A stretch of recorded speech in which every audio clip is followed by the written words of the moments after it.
ഹരിയോടൊപ്പത്തിൻ്റെ പുതിയൊരു ലക്കത്തിലേക്ക് സ്വാഗതം. സിനിമയിൽ സ്വയം മാർക്കറ്റിംഗ് നടത്താൻ അറിയാത്ത ആളാണ് താനെന്ന് ഒരു പ്രശസ്ത നടിയുടെ ഒരു അഭിമുഖത്തിൽ പറയുകയുണ്ടായി. ജയറാമാണത് പറഞ്ഞതെന്നാണ് എൻ്റെ ഓർമ്മ.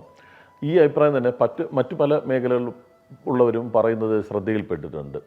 ജീവിതത്തിലോ അല്ലെങ്കിൽ പ്രൊഫഷനിലോ സ്വന്തം കഴിവിനപ്പുറം ഈ സ്വയം മാർക്കറ്റിംഗ് ഇന്നൊരു അനിവാര്യ ഘടകമായി മാറിയിട്ടുണ്ടോ? അതിൻ്റെ ആവശ്യമുണ്ടോ? ഹരിക്ക് എന്ത് തോന്നുന്നു?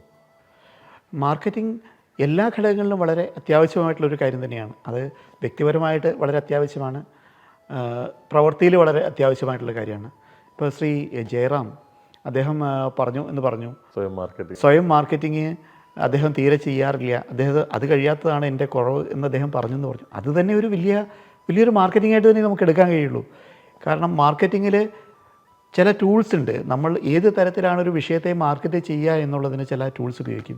വ്യക്തിപരമായിട്ടുള്ള മാർക്കറ്റിങ്ങിൽ എളിമ എന്നതൊരു വലിയ ടൂളാണ്. കാരണം ഒരു പ്രശസ്തമായി നിൽക്കുന്ന ആൾ വളരെ പബ്ലിക്കിൻ്റെ മുമ്പിൽ വളരെ ഭവ്യതയോടെ വന്ന് കാണുന്നവരെയൊക്കെ കാല് പിടിച്ച് തൊഴുക, നമസ്കരിക്കുകയൊക്കെ ചെയ്യുമ്പോൾ അവരുടെ കൂടെ കെട്ടിപ്പിടിച്ചൊക്കെ നിൽക്കുമ്പോൾ കാണുന്ന ജനം എന്തൊരു എളിമയുള്ള മനുഷ്യൻ, എന്തൊരു പാവം മനുഷ്യൻ എന്ന് തോന്നി അദ്ദേഹത്തിനോട് കൂടുതൽ ആരാധന തോന്നുകയും, ഇതേ മനുഷ്യൻ തൊട്ടപ്പുറത്തേക്ക് പോയി കഴിഞ്ഞിട്ട് എന്താ പറയുക, ഡെറ്റോൾ ഒഴിച്ച് മുഖം കഴുകുകയും കൈ കഴുകുകയും ചെയ്യുന്നത് കണ്ടാൽ അങ്ങനെയുള്ള ആളുകളും നമ്മുടെ സമൂഹത്തിലുണ്ട്. പല തരത്തിലുള്ള മാർക്കറ്റിങ്ങുകളും പലപ്പോഴും ഉണ്ടാവും. ഞാനീ പറഞ്ഞത് ഞാൻ ഒരു കാരണവശാലും ജയറാമിനെ ഉദ്ദേശിച്ചല്ല പറഞ്ഞ്, അദ്ദേഹത്തിൻ്റെ ചെയ്ത കാര്യങ്ങളും അദ്ദേഹം ഒരു മാർക്കറ്റിങ്ങിനായി ഉപയോഗിക്കുന്നുണ്ട്. അല്ലെങ്കിൽ അദ്ദേഹം അറിയാതെയോ അറിഞ്ഞോ ഇതും ഒരു മാർക്കറ്റിംഗ് ആണ് എന്ന് മാത്രമേ ഞാനിവിടെ സൂചിപ്പിക്കാൻ ഉദ്ദേശിച്ചുള്ളൂ. പക്ഷേ മാർക്കറ്റിംഗ്, ഒരു വ്യക്തിപരമായിട്ടുള്ള മാർക്കറ്റിംഗ് എപ്പോഴും അത്യാവശ്യമാണ്. നമ്മൾ രണ്ട് കാര്യങ്ങൾ, മാർക്കറ്റിങ്ങും സെയിൽസും നമ്മളെല്ലാ ഘടകങ്ങളിലും വളരെ ഇമ്പോർട്ടൻ്റ് ആയിട്ടുള്ള ഒരു കമ്പോണൻ്റാണ്. നമുക്ക് വിദ്യാഭ്യാസം ഉണ്ടാവുന്നു.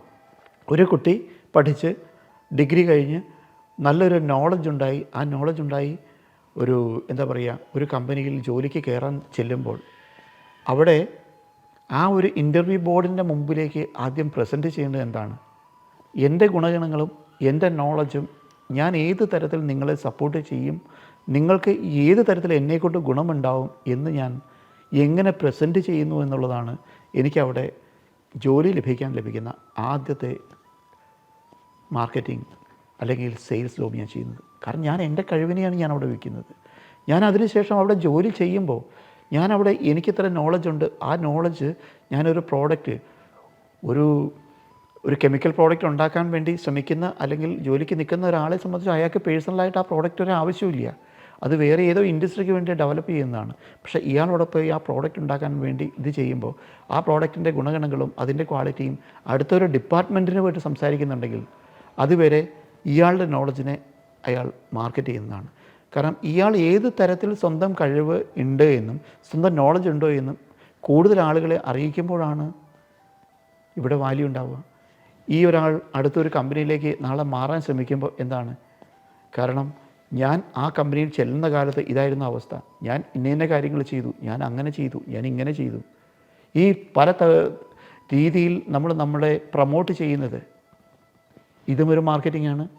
ഈ ഒരു മാർക്കറ്റിങ്ങിൽ ഒരു സെയിൽസ് അവിടെ നടക്കുന്നുണ്ട്. അപ്പോൾ നമ്മളെ പ്രൊമോട്ട് ചെയ്യുന്ന കാര്യങ്ങളിൽ നമ്മൾ ചെയ്യുമ്പോൾ മാത്രമേ വരുള്ളൂ. ഇനി ഇത് ചെയ്യാത്ത ധാരാളം ആളുകളുണ്ടാവും.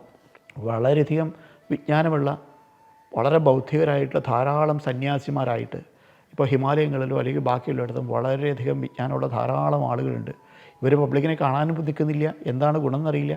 പക്ഷേ ഇവരുടെ ഗുണം പബ്ലിക്കിലേക്ക് എന്തുമാത്രം എത്തുന്നുണ്ട് എന്നും പറയാൻ കഴിയില്ല. ഇവർക്ക് ധാരാളം വിജ്ഞാനമുണ്ട്, ധാരാളം നോളജ് ഇവർ ഏൺ ചെയ്തിട്ടുണ്ട്.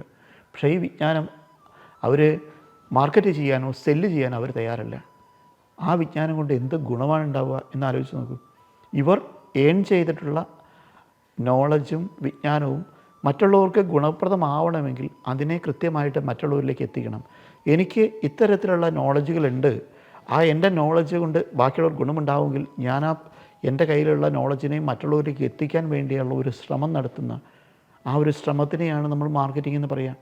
ഒരു നല്ല ആർട്ടിസ്റ്റ്, ഒരു നല്ല നടൻ, ആ നല്ല നടൻ ഞാനൊരു നല്ല നടനാണ്, എനിക്കിത് കഴിവുണ്ട് എന്ന് നല്ല ഡയറക്ടേഴ്സിൻ്റെ മുമ്പിലേക്ക് അറിയിക്കാതെ, അല്ലെങ്കിൽ എൻ്റെ കഴിവ് ഇങ്ങനെയാണ് എന്ന് പ്രേക്ഷകരെ കാണിക്കാതെ, അവരുടെ ചിന്തയ്ക്കനുസരിച്ചിട്ട് ഞാൻ ബിഹേവ് ചെയ്യാതെ ഇരുന്നാൽ എങ്ങനെയാണ് എനിക്ക് കൂടുതൽ അവസരങ്ങൾ ലഭിക്കുക?